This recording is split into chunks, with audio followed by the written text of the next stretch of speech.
बिस्मिल्लाहिर्रहमानिर्रहीम। अस्सलाम वालेकुम वरहमतुल्लाहि वबरकातुहू। हमारी आज की वीडियो का मौजू है मौत के आखिरी पल। दमिश्क का मशहूर व मारूफ ताजर शाम ढले सड़कों पर टहल रहा था। मौसम खुशगवार होने के बावजूद उसका दम घुटा जा रहा था। डॉक्टरों के मुताबिक उसके पास गिनती के चंद दिनों से ज्यादा टाइम नहीं था। मुल्क के डॉक्टरों ने जवाब दे दिया था। एक नन्ही सी उम्मीद थी कि अमेरिका में इलाज हो सकता है, वो भी दम तोड़ गई जब वहां कई महीने टेस्ट वगैरह करवाने के बाद सीनियर तरीन डॉक्टर ने आखिरकार एक दिन आकर नरमी से समझाया कि आपके पास ज्यादा टाइम नहीं है, लिहाजा मेरा मशवरा है कि बाकी का कीमती वक्त अपने बीवी बच्चों के साथ गुजारें। बेखबरी के आलम में न जाने कितनी देर टहलता रहा। इसकी सोचों का तसलसल तब टूटा जब टहलते टहलते वो एक तंग से बेरौनक पुल पर पहुंच चुका था। सड़क पार दूसरी तरफ स्ट्रीट लाइट के नीचे एक खातून खड़ी किसी आदमी से गुफ्तगू कर रही थी। औरत उस मर्द की मिन्नतें कर रही थी कि घर में बच्चों को खिलाने के लिए कुछ नहीं, किराया देने की सकत नहीं है, इसलिए इन्हें जबरदस्ती घर से ना निकाले। लेकिन वो आदमी औरत को डांट रहा था, कह रहा था किराया दो, खा कोई धंधा करके दो, वरना इसका सामान बाहर फेंक देगा। औरत मुसलसल रोती हुई मिन्नत समाजत कर रही थी, लेकिन वो आदमी गालियां देते चला गया। इतने में ताजर बेध्यानी से चलता चलता इस औरत के पास पहुंच गया और उसे मुखातब करके बोला, दरअसल मैंने अभी गुजरते हुए तुम्हारी इस आदमी के साथ थोड़ी सी गुफ्तगू सुनी है, मुझे बताओ क्या बात है। बोली, मैं एक बेवा औरत हूं, मेरे छोटे छोटे बच्चे हैं, शोहर को फौत हुए साल होने को है। शुरू में तो पड़ोसी रिश्तेदार कुछ मदद वगैरह कर देते थे, फिर आहिस्ता आहिस्ता सब ने हाथ खींच लिया। घर में राशन नाम की कोई चीज नहीं है, माल के मकान का सब्र भी खत्म हो गया है। उसने कल शाम तक की आखिरी मोहलत दी है, अगर किराया न दिया तो सामान समेत घर से निकाल देगा। मेरे पास अब और कोई चारा नहीं रहा। ये कहते हुए उस औरत की आवाज बैठ गई। ताजर ने जल्दी से दूसरी तरफ मुड़कर बहाने से अपने आंसू साफ किए, फिर मुड़कर जल्दी से बोला, बस बस ठीक है बहन, कोई बात नहीं।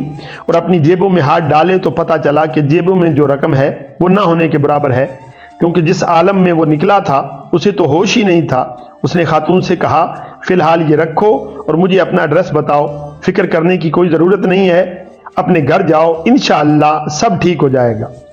खातून बेयकीनी के अंदाज में उसकी तरफ देख रही थी, जैसे सोच रही हो कि इस पर भरोसा करे या ना करे। ताजर ने फिर से यकीन दहानी कराई, तुम एड्रेस बता दो और जाओ। उसने आखिरकार एड्रेस बता दिया और फिर एक तरफ को चल पड़ी। थोड़ी देर तक खातून को जाते देखने के बाद वो मुड़ा और वापसी की तरफ तेजी से कदम उठाने लगा। घर पहुंचकर उसने काफी मिकदार में नकदी ली और ड्राइवर को बड़ी वैन निकालने को कहा। फिर खुद ड्राइव करते हुए शहर के 24 घंटे खुले रहने वाले स्टोर से राशन की बड़ी मिकदार वैन में भरी और खातून के बताए हुए एड्रेस पर पहुंचकर सारा राशन उसके घर उतारा। बाकी की रकम खातून को दी और कहा, सुबह किराएदार से वो खुद बात कर लेगा और किराए का मामला निपटा देगा और इंशाअल्लाह हर महीने मखसूस रकम आप तक पहुंचा दी जाएगी। ये कहकर जल्दी से बिना कुछ कहे सुने वापस मुड़ गया। खातून बुत बनी बेयकीनी के आलम में खड़ी आंसुओं भरी निगाहों से देखती रह गई और वो वैन समेत नजरों से ओझल हो गया। उसकी कैफियत अब काफी बल्कि बहुत मुख्तलिफ थी। उसके अंग अंग से खुशी फूट रही थी। कुछ घंटों पहले जो उसकी हालत थी वो अब यकसर बदल गई थी। अब उसे हफ्ता 10 दिन गुजारने की जो फिक्र थी वो थोड़ी कम हो गई थी। हफ्ते 10 दिनों का ख्याल आते ही उसने कागज कलम लिया और खातून का एड्रेस लिखकर नीचे वसीयत लिखी कि हर माह बाकायदगी से 4 लोगों के माकूल से बढ़कर खर्चे की रकम इस एड्रेस पर भिजवाई जाए और कागज को लिफाफे में बंद करके तिजोरी में रख दिया। अब उसे लग रहा था कि अपने आखिरी सफर के लिए वो तैयार है या थोड़ी बहुत तैयारी कर ली है। फिर हफ्ता गुजर गया, फिर पूरे 15 दिन गुजर गए। घर वालों के कहने के बावजूद वो अस्पताल नहीं गया और फिर पूरा 1 महीना गुजर गया और अगले महीने की रकम भी उसने फौरन भिजवा दी। फिर ऐसे एक एक महीना गुजरते पूरा साल गुजर गया और वो मामूल के मुताबिक रकम भिजवाता रहा। पूरे 20 साल गुजर जाने के बाद एक रात वो मामूल के मुताबिक तहज्जुद के लिए उठा, वजू करके तहज्जुद शुरू की और सजदे में दुआ करते करते उसकी सांसें खत्म हो गई। इस जहाने फानी से सजदे की हालत में रुखसत हो गया। ये सच्चा वाकया यही खत्म नहीं होता, असल कहानी तो अब आनी है। घर वाले जब सुबह उठे तो उसको सजदे की हालत में मुर्दा पाया। अफसोस के साथ घर वालों को इस बात की खुशी सी भी थी कि अच्छी और मुबारक मौत वाकया हुई है। खैर, तकफीन व तदफीन और दीगर इंतजामात के बाद औलाद का तजोरी और वसीयत खोलने का वक्त आया तो वो बंद लिफाफा भी निकल आया जो कम अज कम 20 साल पहले की तारीख का इनके वालिद के हाथ का लिखा हुआ था, और इसका मतलब था कि इस लिखे गए एड्रेस पे 20 साल से रकम दी जाती रही है। लिफाफा पढ़ने के बाद उनको पता चला कि वालिद साहब को फौत हुए 7 दिन हो गए हैं, जो कि तकफीन और तदफीन और रिश्तेदार लोगों के मिलने मिलाने में निकल गए हैं, और वसीयत के मुताबिक रकम की अदायगी 7 दिन लेट हो गई है। रकम लेकर वो लोग इस एड्रेस पर पहुंचे तो दरवाज़ा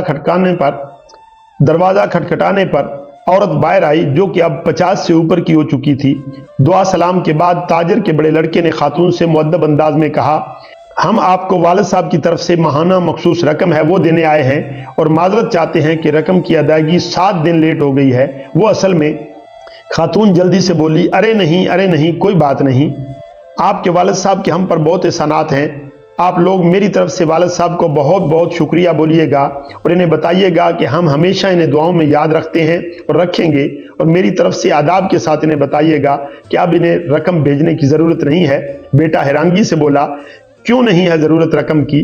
खातून ने खुशी के आंसुओं में मिली आवाज़ में जवाब दिया, अल्लाह के फजल से महीना पहले मेरे बड़े बेटे की मुलाजमत लगी थी और 7 दिन पहले ही बेटे को उसकी पहली तनख्वाह मिली है। खातून रवानी में पता नहीं क्या बोले जा रही थी, जबकि लड़कों के कानों में खातून का यही जुमला अटक कर रह गया था, 7 दिन पहले ही मेरे बेटे को उसकी पहली तनख्वाह मिली है। इस वाक़या से हमें ये सबक मिलता है कि सदका कितनी बड़ी खैर का बायस होता है। जिस शख्स की हफ्ता 2 हफ्ते या चंद दिन की ज़िंदगी बाकी थी बकौल डॉक्टरों के, उसे 20 साल की ज़िंदगी अता हो गई। अल्लाह ताला की ज़ात हमें सदका और खैरात करने और अच्छे काम करने की तौफीक अता करे। आज की वीडियो में इतना ही। आइंदा वीडियो तक के लिए अल्लाह हाफिज़।